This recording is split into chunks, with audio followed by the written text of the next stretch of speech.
Well, there are not many people now in West Yorkshire, or indeed in Yorkshire, who have not heard of Narvel Annable. A celebrated author and raconteur, Narvel is tonight making his second visit to Bradford Pride. A success in 2007, and I'm sure tonight will be no different. Please welcome Narvel Annable.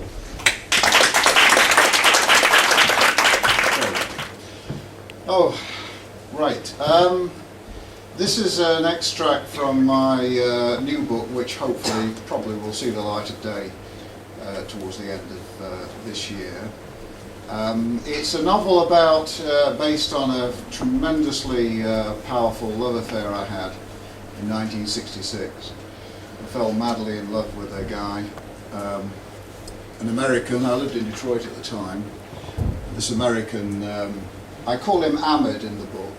I've got to be careful because he's still alive, but he was rather scary. He lived at a style that really meant that he probably was involved in some nefarious activities, mafia type activities, and I was a bit scared of him at the time. In the book, I actually have to escape from him because I'm fleeing for my life.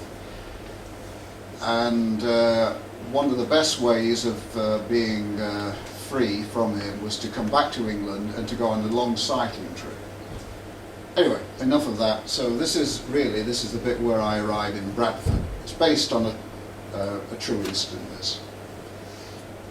Okay, not far from Bradford city centre, Simeon cycled down narrow terrace streets, surprised and impressed to see women on their hands and knees scrubbing doorsteps and whole sections of pavement in front of their house.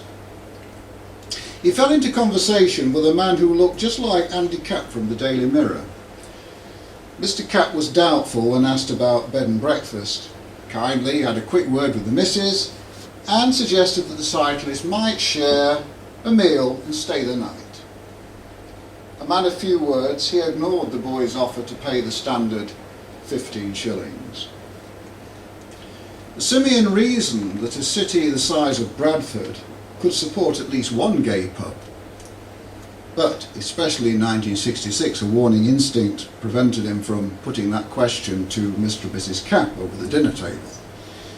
Accordingly, after the repast, he consulted at the nearest homosexual tourist information centre, the local cottage. The junction! It's at Topper at Leeds Road. That's where you need to be, said a chatty chicken with a cheeky smile known as Fluff. I'll take you there. For an underage drinker, this sexy number was surprisingly well informed. Hey, it's really old, 17-something. Hey, atmosphere in there is fantastic. Hey, in Victorian times it became a regular haunt for actors. Continued Fluff, flashing another enticing smile. Now Cora, she's landlady, well, she's very stern, but fair. She always manages to keep order. Hey, listen. He stopped and faced Simeon. Bet you can't guess how she keeps order. I'm all agog, said Simeon. How does Cora keep order? Oh, Cora's got an artificial tit. It's hard and heavy like a discus. If somebody's a nuisance, she'll chuck it at them and sort them out. Simeon, who preferred tea shops to pubs, was beginning to wonder if he really wanted to patronise the junction with its ambience of raucous laughter, rough company, not to mention the hazards of flying tips. He considered returning to the cottage. It was a very busy cottage. On the other hand, it seemed rude to detach himself from this enthusiastic youth who was clearly enjoying his role as a Bradford tour guide. Like most queer pubs, the junction was noisy, crowded and smoky, even on a Thursday evening. As in most queer pubs, Simeon hated being pierced by those staring, leering eyes as he made an entrance into any homosexual venue. He rationalised. 2 chickens were likely to attract more attention than 1 chicken.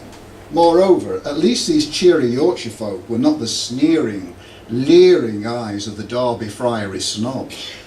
And another thing, Bradfordians shared something of the camaraderie he had enjoyed in the cramped Derby Corporation Hotel passageway. Simeon hated squeezing through a density of humanity to reach the bar for an orange drink he didn't really want. So, sensing that young Fluff had no money, he pressed 2 half-crowns into his sweet, soft chicken hand with an instruction to purchase 2 drinks.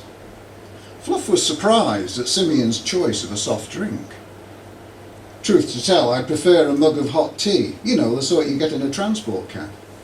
If you don't drink, why ask for a pub in the first place? I asked for a queer pub. Anyway, I had to say something to get you out of that cottage.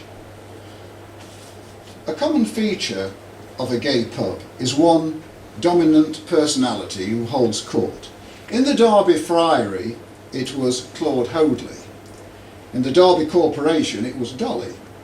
In the Junction, it was a boastful queen, complete with bad teeth, known as Hetty Howitt, who sported an odd sort of hairstyle, a bizarre zigzag effect which intrigued the observer from Derbyshire. "It must be a wig," he said to Fluff, who had just returned. "Oh no," replied the soft, downy chicken under his mousy hair, beginning to look tempting and cuddly. Their hands touched, lingered for longer than was required for the passing of a drink and change. Both boys held eye contact, until sheer embarrassment triggered a question. "Not a wig?" said Simeon, wistfully, studying the adolescent fuzz on the other boy's chin. "Oh no," said Fluff again, more softly. He lowered his eyes and slightly craned his neck to better enjoy the effect of Simeon's bottom, nicely filling out his close-fitting jeans. He stirred himself. "Oh no, not a wig. It's all his own. Know what?" he added, warming to his subject. "He's bald. He's bald except for back and sides. He lets it grow long at back and drags it off at top. It's held in place by half a tin of lacquer. Hey, know what? I saw him walk down by the wool exchange. It was windy, fascinating. It started to lift, just like a pedal bin." Both lads giggled.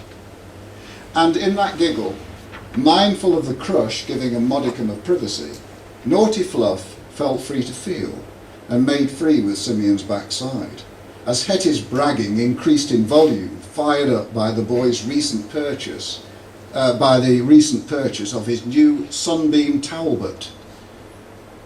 "My dear, it's a dream on wheels. I insist you must all go out and admire it. All of you, it's beautifully finished. You'll drool. It's beautifully finished in black and gold." "Very nice," drawled an acid queen next to Simeon. "It'll match her teeth."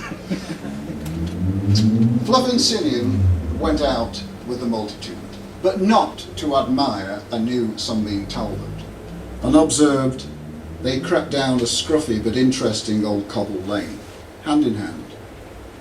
Past 9 and getting dark, the cobbles were quiet, the only thing left of a one-time neighbourhood of slum housing, probably cleared after the war.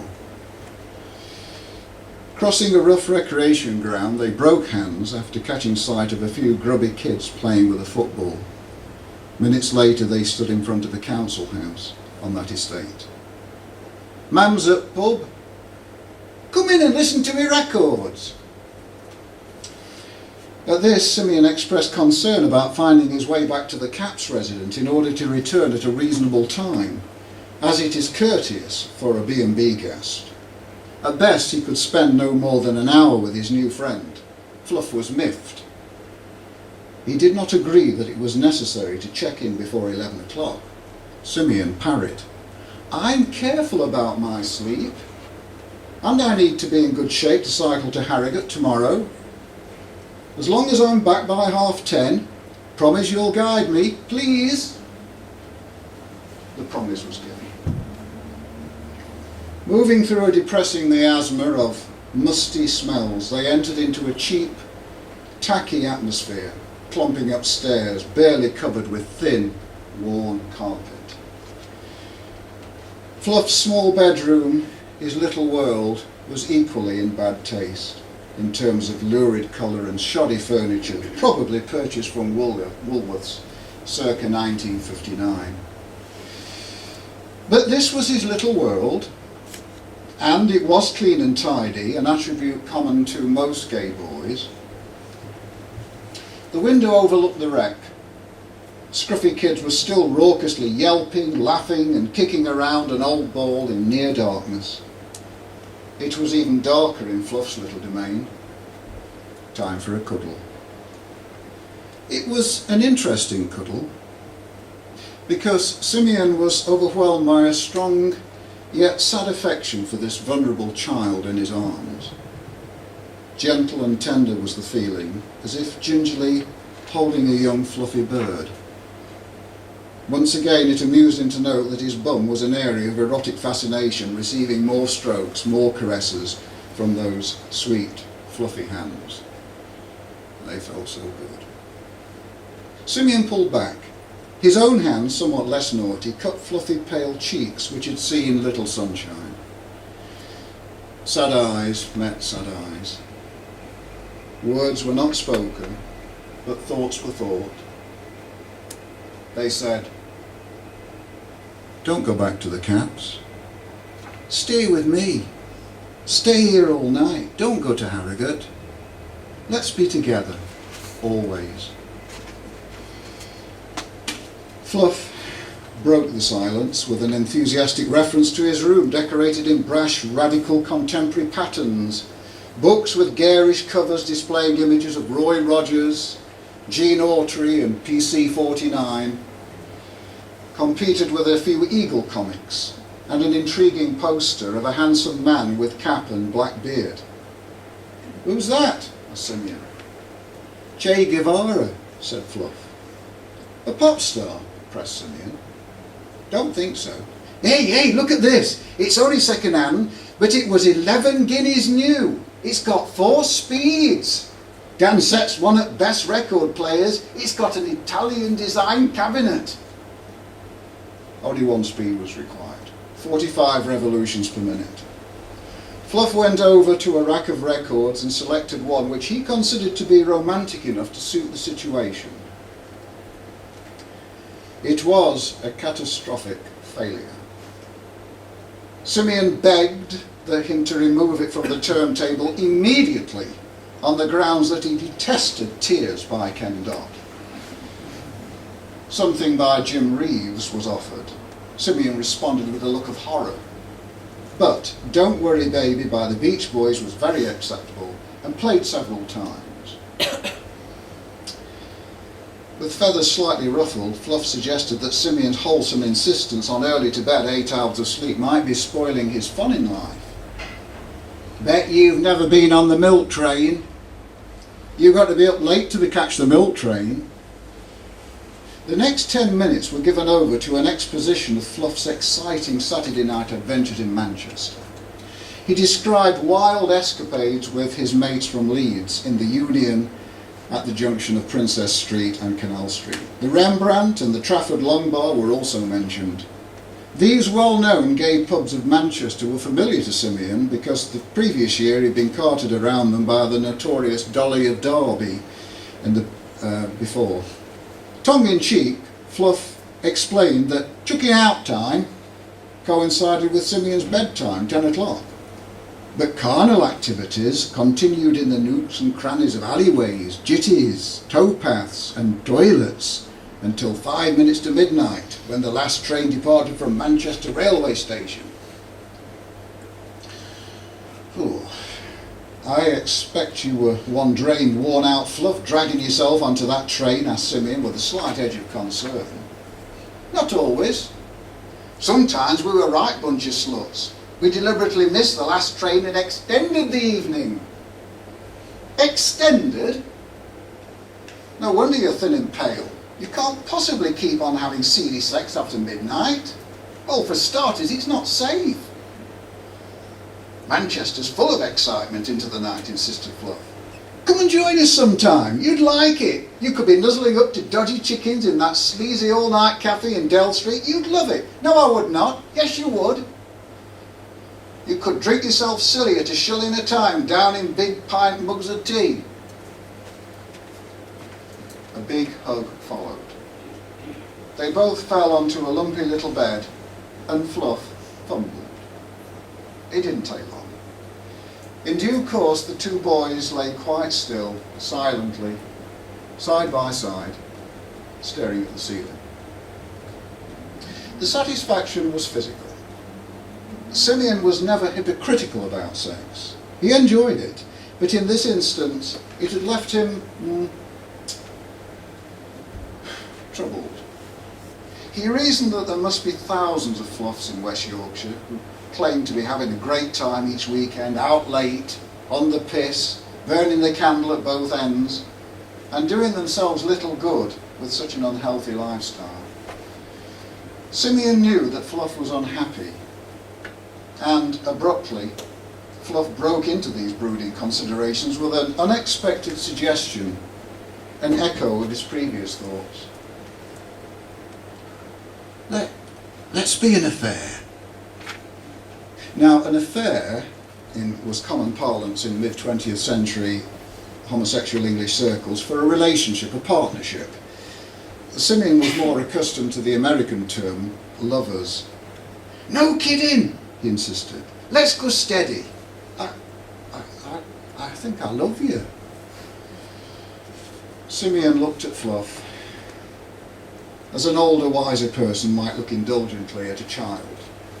Emotionally, Fluff was a child, and, quite simply, Simeon was not much wiser. I didn't know what to say to him. He considered reaching for the usual cliches. Aren't you confusing love with desire? Or, where would we live? We've got no money. Or, we have very little in common. On the other hand, Simeon respected this boy's sincerity and was far more sympathetic in contrast to the callous cynicism often voiced by the older, sneering, leering types like Claude Hoadley.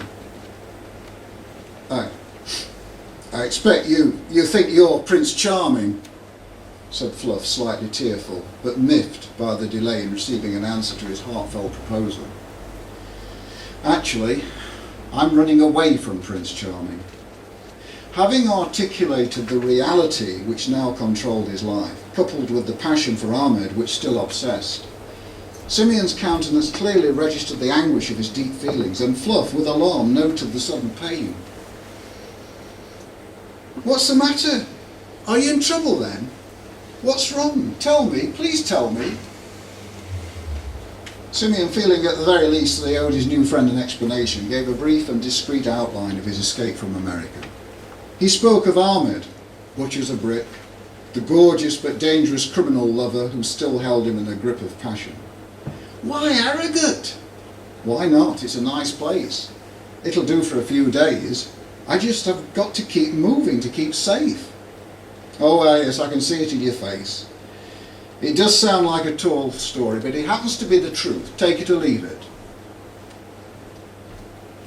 He looked at his watch and gave Fluff a kiss. Sorry, little bird. Time to go. Remember your promise. They walked across the wreck again, now deserted and cheerless, in sad silence. At the far end, the gloomy tension was eased when Simeon remembered Fluff's earlier absorbing reference to the milk train. Oh, that, he brightened. They've got right name for it, haven't they? Slipping, sliding, that old train, jolting and lurching, it's a wonder I don't break my neck. On some Saturday nights, it's a right gangbang. No, not Saturday, it's got Sunday morning, because you see it pulls out of Piccadilly Station at 4 every Sunday morning. He was describing the early Sunday newspaper and parcels train which left Manchester with one passenger coach, which had no corridor. After missing the last train before midnight, Fluff and his randy friends had to wait 4 hours before boarding the milk train. It's like this, Here you walk down platform, alongside carriage, and check who's in each compartment. If you see something nice, something you fancy, you get in with them. As soon as train moves, you're completely cut off because there's no corridor, so nobody can catch you at it.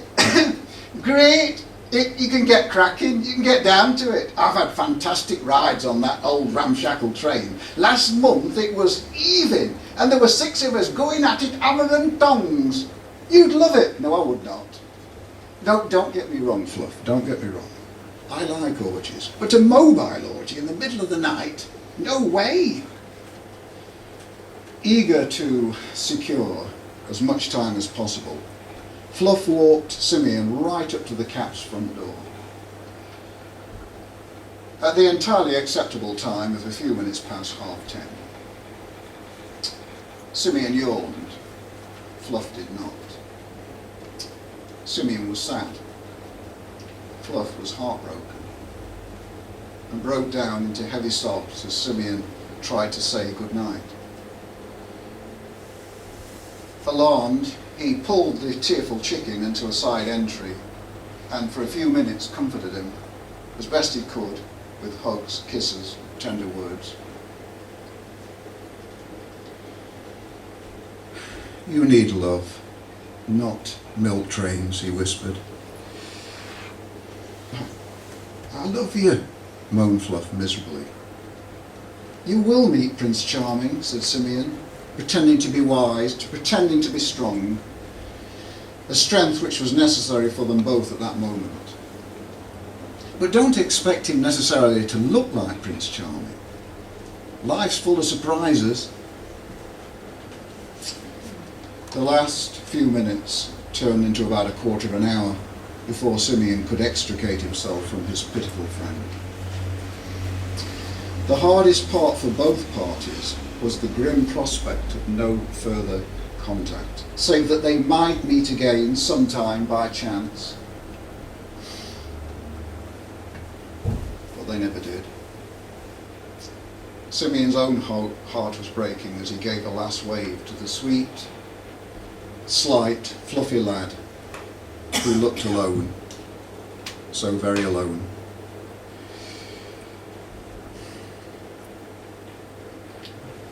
Just before he turned the corner and went out of sight forever. Just for a moment he hoped that Fluff would change his mind, would turn and run back. Simeon would say, "The hell with the Caps, I'll get my bike and we'll go to a hotel and we'll cuddle all night. I'll hold my pretty little Fluff and never let him go." But Fluff did not come back, and now it was Simeon's turn to hide his wretched face and give in to spasms of despair and weep. In that dark, lonely entry, which was somewhere in Bradford in 1966.